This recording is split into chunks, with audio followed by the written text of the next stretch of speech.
Andrea ha avuto anche l'occasione, anche grazie a Max e alla conoscenza con Massimo, di partecipare a quello che era il gruppo etno rock più famoso in Sardegna in quegli anni, insomma, negli anni 90 e primi anni 2000, appunto i Kenzerecche. Quindi chiederei anche a Massimo insomma, di dirci due parole. Buonasera a tutti.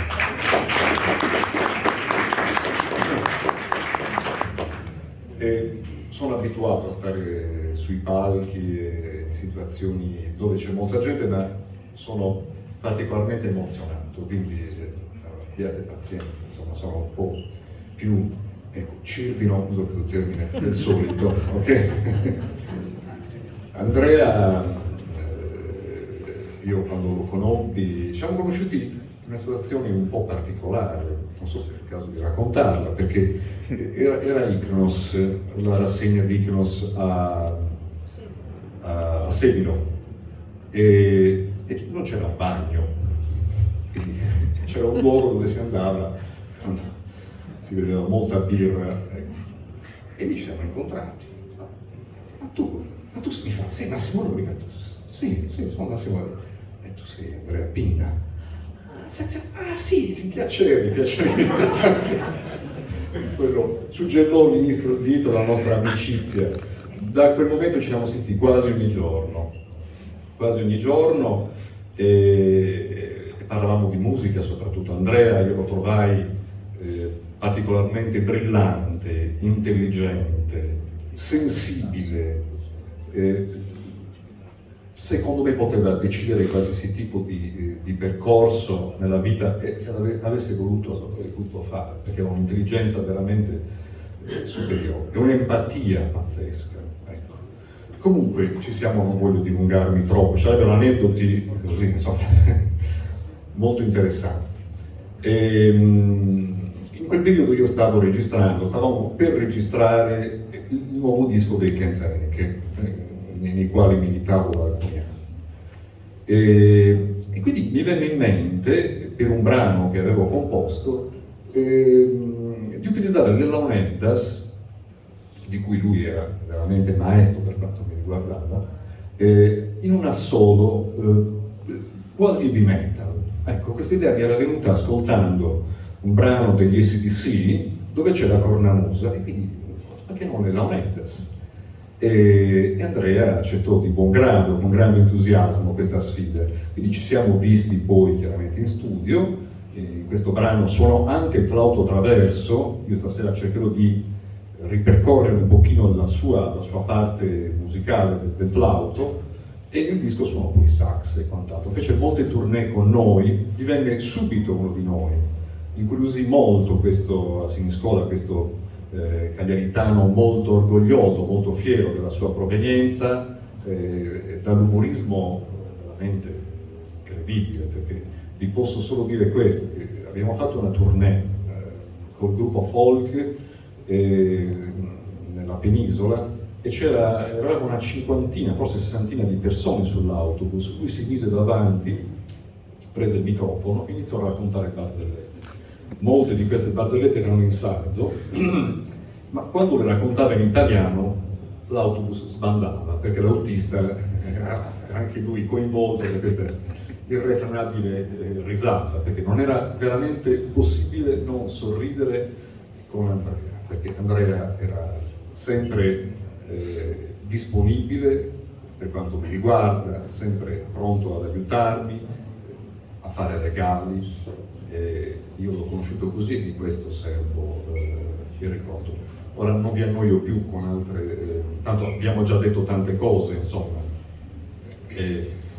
Proviamo a eseguire un frammento di Bogues de Pedra in ricordo del nostro amico Andrea Pinna.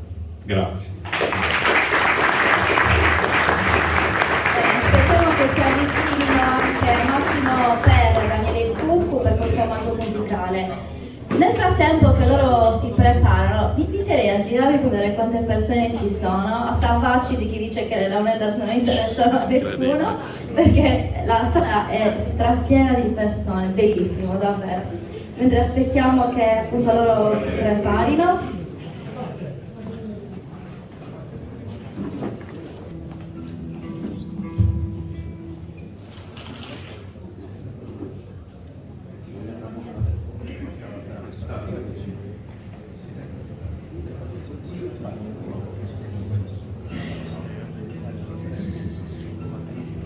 Bene, mentre appunto gli ultimi secondi di preparativi, inviterei tutti i suonatori di Launeddas a iniziare a prepararsi, perché dopo l'intervento musicale di, appunto, di Daniele Cuccu, Massimo Loriga e Massimo Perra, tutti i suonatori di Launeddas renderanno omaggio con una suonata ad Andrea, proprio per terminare anche questa seconda parte di questa festa. Prendi l'asta vicino al microfono. Sì.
en guerra, fogues de pedra nos ammenta en terra, terra e fusta de San Baile, terra e fusta.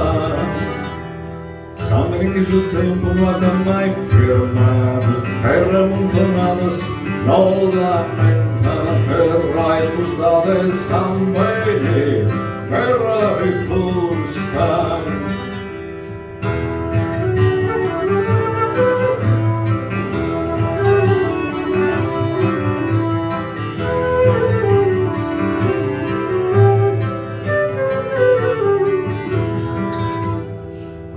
Speranza e libertà, senza reclamare chi impone il trono, ogni giorno di storia, e questa terra sempre avversata. Fogues de pedra nara, e storia che prevedo sin paghi. Fogues de pedra nara, e storia che prevedo sin paghi. Grazie, così acustica non era mai fatta.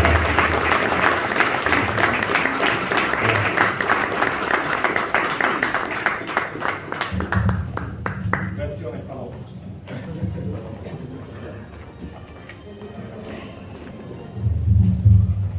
Allora, siamo davvero arrivati alla conclusione. I ringraziamenti sono doverosi perché insomma quando si organizza qualcosa si ha veramente piacere quando il riscontro è così importante come quello di stasera. Quindi voglio ancora ringraziare tutti i relatori, Marco che è dovuto andare via perché aveva un appuntamento importante, ancora grazie mille all'Arciconfraternita del Gonfalone, grazie a Raimondo, ringraziamo anche il Presidente del Consiglio Comunale di Cagliari che anche lui è dovuto andare via. Io normalmente gli ultimi ringraziamenti però sono sempre per i miei amici suonatori. Io il più grande ringraziamento, il più sentito lo do sempre a loro, perché senza i suonatori tutto questo non potrebbe essere. Se le Leonidas ancora sono vive, il grandissimo merito va ai suonatori, va ai protagonisti di questo strumento, e quindi grazie ancora. Facciamo questo omaggio tutti insieme ad Andrea con una bella concordia allargata. Grazie, grazie, alla prossima.